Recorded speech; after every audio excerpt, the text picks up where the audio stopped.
ఇప్పుడు ఈ YouTuber, blogger, influencer రావణ్కి సంబంధించినటువంటి బ్యాంక్ అకౌంట్లు ఫ్రీజ్ చేసిన వ్యవహారం మీద ఈ వీడియో మనం చేస్తాం. ఎస్ బ్యాంకు, ఐసిఐసిఐ బ్యాంకు ఈ బ్యాంకుల తాలూకు ఖాతాలని ఫ్రీజ్ చేశారట. ఎట్లా చేశారు నాకు తెలుసు. అందుకే ఏమన్నా ప్రొవిజన్ ఉందా అంటే చెప్పలేము. పోలీసులు కనుక ఈ కేసులు ఉన్నాయి అని బ్యాంకులకి అకౌంట్ హోల్డర్లకి తాలూకు డబ్బుని కాదు కానీ ఖాతాలను ఫ్రీజ్ చేయండి అని చెప్తే చేస్తారు. కానీ రీజన్ ఏంటి? రీజన్ ఏమని చెప్తారు? ఎందుకు చేస్తారంటే ఈ పని అంతెందుకు. ఇప్పుడు ఆంధ్ర యూట్యూబర్ ఎవడో ఒకడు ఉన్నాడు కదా, వాడెవడో క్యాప్ పెట్టుకొని తిరుగుతూ ఉంటాడు. వాడు చేసినంత అయితే ఇతను చేయలేదు కదా.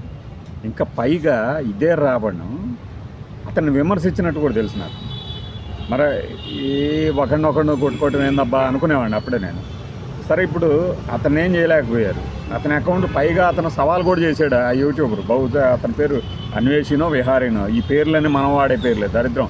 మనం ఏదన్నా ఎక్కడన్నా అకౌంట్ పెడితే ఏంటి వాడితో మీకు ఏమైనా పరిచయం ఉందా ఇట్ట కూడా అడుగుతాడు.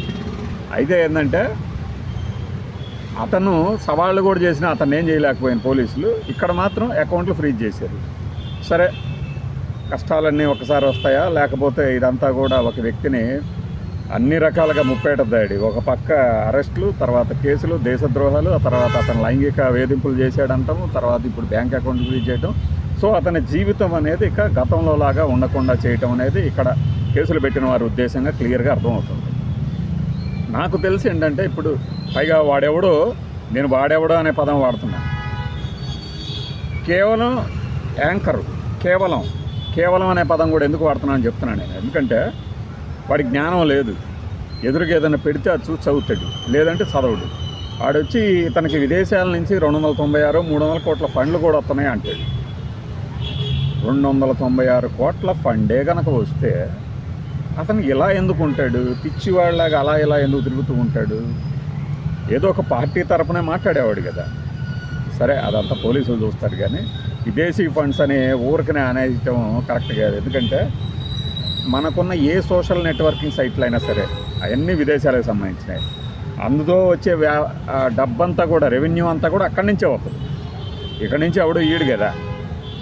అలాంటిది విదేశీ ఫండ్లు అని చెప్పడం, అదిగో యూట్యూబ్ నుంచి వచ్చిందంట అని చెప్పకుండా ఏదో యూట్యూబ్ హెడ్ క్వార్టర్సు ఆ కంట్రీ పేరు రాయటం, ఫేస్బుక్ ఎక్కడుందో వాటి పేరు రాయటం, రాస్తే నిజంగా చదువుకునేవాళ్ళు, అంతకు పెద్ద జ్ఞానం ఆలోచించనే అవసరం లేదనుకునేవాళ్ళు ఏమంటారు, కరెక్టే అతనికి విదేశాల నుంచి ఎలా వస్తున్నాయి అంటారు.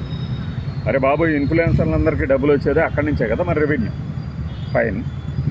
ఇప్పుడు వాటిని ఏం చేస్తున్నారంటే యూట్యూబ్ కానీ వాట్సాప్ కానీ, వాట్సాప్లో లేదు ఇంకా, ఈ ఇన్స్టాగ్రాము రెవెన్యూని వీళ్ళు వెళ్ళి పద్ధతిగా వెళ్ళి ఇదిగో ఇతను ఇలాంటి వీడియోలు పెడుతున్నాడు, మీరు డౌన్ చేయండి అంటే వీడియోల వరకు డౌన్ చేస్తుందేమో. కానీ అకౌంట్ని బ్లాక్ చేయాలంటే ఖచ్చితంగా ఒక పెద్ద కారణం కావాలి. ప్రభుత్వం నుంచి విజ్ఞప్తంగా వెళ్ళాలి. ఇలాంటి చిన్న యూట్యూబర్ల జోలిపోవటం పెద్ద ప్రభుత్వాలకు పెద్ద విషయం ఏం కాదు. ఒక లెటర్ రాసేస్తే వాళ్ళు బ్లాక్ చేస్తారు. కానీ అది కుదరని పక్షంలో ఇలా అసలు వీడికి వచ్చే ఆదాయ మార్గాన్నే మూసేస్తే సరిపోద్ది కదా అని చెప్పి బ్యాంకులకి పర్టికులర్గా అతని అకౌంట్ ఎక్కడుందో చూసి, ఇప్పుడైతే తాడేపల్లిగూడెం అనుకోండి చెప్తున్నా, లేదు మియాపూరు అనుకోండి, ఆ బ్యాంక్ ఆఫీషియల్స్ కనుక ఒక లెటర్ పెట్టిస్తే పోలీస్ డిపార్ట్మెంట్ నుంచి వెంటనే ఫ్రీజ్ చేస్తారు. ఇది జరిగిందా? కానీ ఎలా పడితే అలా అకౌంట్లను ఫ్రీజ్ చేస్తే ఆ తర్వాత బ్యాంకులు కూడా సమాధానం చెప్పుకోవాల్సి వస్తుంది కొన్ని విషయాల్లో. సరే, ఈ కేసులో ఏం జరిగిందో తెలియదు కానీ ముప్పేట దాడి జరుగుతుందని తెలియదు. ఏం చెబుతారు? లైంగిక దాడులు. నాకు ఈ సందర్భంగా గుర్తొస్తాయి 2 ఇన్సిడెంట్లు. రైల్వే కోడూరు, సత్యవేడు కెమెరాల ముందే ఉన్నాయన్నీ. రైల్వే కోడూరులో అయితే అమ్మాయిని పాపం రోడ్డు మీద పడి, ఆడెవడో వాడి పేరు తాపంశెట్టి నాగేంద్ర, వాడు రోడ్డు మీద రాడుతూ కొడుతుంటే కంప్లైంట్లే లేవే. బాధితురాళ్ళు ఎవరైనా కంప్లైంట్లు ఇస్తే మేము పరిశీలిస్తాం రామన్న కేసు విషయంలో అని నేను చదివాను. మరి ఇక్కడ బాధితురాలు లైవ్లు పెట్టింది, కేసులు పెట్టింది, పైగా మహిళా కమిషన్ కూడా పిలిపించుకొని మాట్లాడినట్లుంది. మరి ఏమైంది? కమిషన్ ఎంక్వైరీ చేస్తుందా? కొన్ని వాళ్ళ పార్టీ తాలూకు వాళ్ళు కూడా ఏదో మేము విచారణ కమిటీ వేసాము, విచారిస్తున్నాం అన్నారు. ఎందుకు అంత తీరిగ్గా విచారిస్తున్నారు తెలియదు. మరి కొంతమంది మొన్న మధ్య ఏదో స్టేట్మెంట్ చూశారు, దేశంలోనే మాది ఒక విభిన్నమైన రాజకీయ పార్టీ అన్నారు. నాకు ఏంటో అర్థం కాల. రాజకీయ పార్టీలు విభిన్నం అంటే అందరూ ఒకలాగే ఎందుకుంటారు? ఎందుకంటే అందులో ఉండే మనుషులు ఇందులో ఉండరు కదా, విభిన్నమే, ఏ పార్టీకి అది విభిన్నం. మరి ఎలా విభిన్నమైంది? మళ్ళీ ఇక్కడ అంటే ఎన్ని ఇష్యూలు ఉన్నాయి స్టేట్లో నేను చెప్తాను. ఇప్పుడు అచ్చెన్నాయుడు గారు అనుకుంటా జూన్ 12వ తారీఖున ముందు ఒక ప్రకటన చేశారు. ఏమని?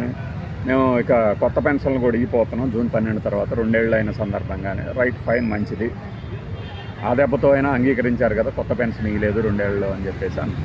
ఆ సమయంలోనే మనం 2-3 వీడియోలో కూడా చెప్పాం. ఏది?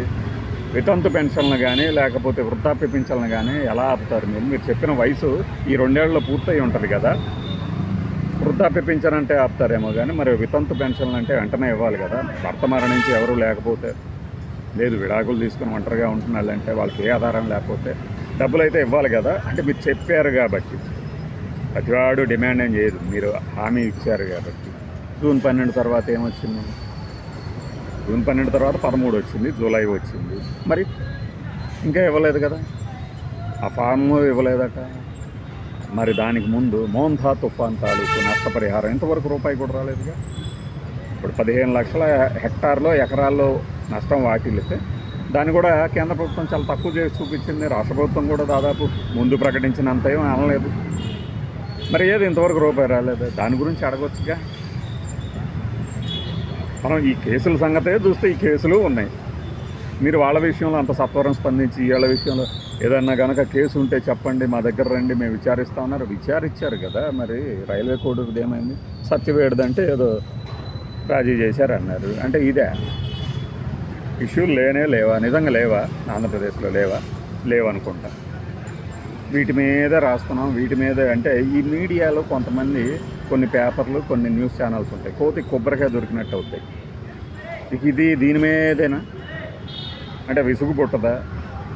ఇక్కడ క్లియర్గా విసుగు పుట్టదా అనే ప్రశ్నకు సమాధానం ఏంటంటే, మేము మా జోలికి వచ్చినా మాకు నచ్చకపోయినా వాళ్ళ జీవితాన్ని ఎన్ని రకాలుగా డ్యామేజ్ చేయాలో అన్ని రకాలుగా చేస్తామనేది ఈ ఇన్సిడెంట్ నుంచి అర్థమవుతుంది. ఇది అంగీకరించినా అంగీకరించకపోయినా ఈ ఇన్సిడెంట్లు చూసిన తర్వాత అనిపిస్తుంది కదా ఎవరికైనా.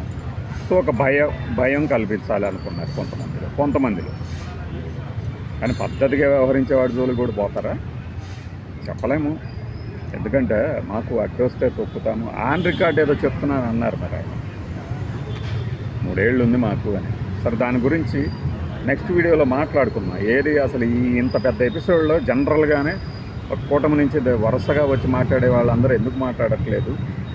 పైగా దానికి ముందు చంద్రబాబు నాయుడు గారు పవన్ కళ్యాణ్ మీద కనుక ఎవరైనా విమర్శలు చేస్తే సహించవద్దు, కూటమి తరపున ఐక్యంగా అందరూ పోరాడాల్సిందే అన్నారు. మరి ఇన్సిడెంట్లో ఎందుకని ఒక పార్టీని మాట్లాడుతుంది? నెక్స్ట్ మాట్లాడతాం వీడియోలో. ఈ వీడియోకి సంబంధించింది అయితే ఇది ఒకటి, ఐటీ యాక్ట్ని ఏమన్నా వాడారా? ఐటీ యాక్ట్లోనే ఏదైనా నిబంధన ప్రకారం బ్యాంక్ అకౌంట్లు ఫ్రీజ్ చేశారా?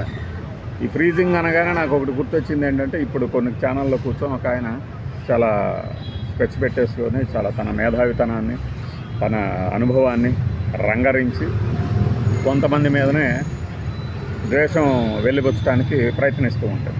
దేనికి అంటే ఆయనకి ఒక 6 ఏళ్ల క్రితం ఇలాంటి అనుభవం ఎదురైందట. 1,00,000-1,50,000 వచ్చే ఆదాయం వచ్చే యూట్యూబ్ ఛానల్ని మూపించేశారట. ఇంకేం చేస్తాడు మరి ఆయన?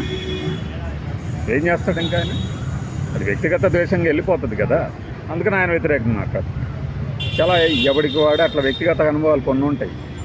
ఎందుకు ఇంతగా రెచ్చిపోతున్నాడు పదే అతని మీదే అంటే ఇలాంటి కొన్ని కారణాలు. ఇప్పుడు విద్వేషపూరిత ప్రసంగాలు చేస్తూ ఆదాయం ఆర్జిస్తున్నారు కాబట్టి వీటిల్ని ఫ్రీజ్ చేయమని అడిగారన్నారు. వెంటనే మీకు 2-3 పేర్లు గుర్తొస్తాయి. వాళ్ళ వీడియోలు అసలు ముందు వాళ్ళ మొహాలు చూస్తేనే మనకు అర్థమైపోతుంది. ఇందులో కేవలము అవతల వాళ్ళని ఎగతాళి చేయటము, దుర్భాషలాడటం ఇవి తప్పితే ఏముండవు. కొద్దిసేపు టైంపాస్గా మనలోని పైశాచిక ఆనందాన్ని కూడా కాస్త తట్టి నిద్రలేపి చేయాలి అనుకున్నప్పుడు అది చూస్తూ ఉంటుంది. ఎగతాళి చేయడం చాలా ఈజీ కదా. నేను కూడా చాలాసార్లు చెప్పేవాడిని, ఎందుకు ఎగతాళి చేయాలి వాళ్ళని. మనం అప్పుడప్పుడు తెలియకుండానే ఆ రొంపులో పడుతుంటాం, తొందరగా బయటకు వస్తాం. ఎగతాళి చేయటం ఏముంది? ఇప్పుడు ఈ రావణ్ గురించి చెప్పే కదా నేను చాలాసార్లు. ఇతని దాంట్లో 90% కంటెంట్ ఉండట్లేదు. ఊరికనే అవతలని బట్టేసుకొని ఫోన్ ముందు బట్టేసేసుకొని తిడతా ఉంటాం. చెప్తా అరే బాబు అని ఒక రంకేయటం, మధ్యలో ఇది అంటాం. ఇది ఏంటి? ఇది మన అడ్రినల్ రష్ని సాటిస్ఫై చేస్తుంది కానీ కంటెంట్ ఉండట్లేదు అని. బట్ అతని వ్యూవర్స్ అతనికి ఉంటారు. నువ్వు ఎవడివి అతన్ని విమర్శించడానికి అనేవాళ్ళు అంటారు. నిజం కూడా అది. మనకెందుకు?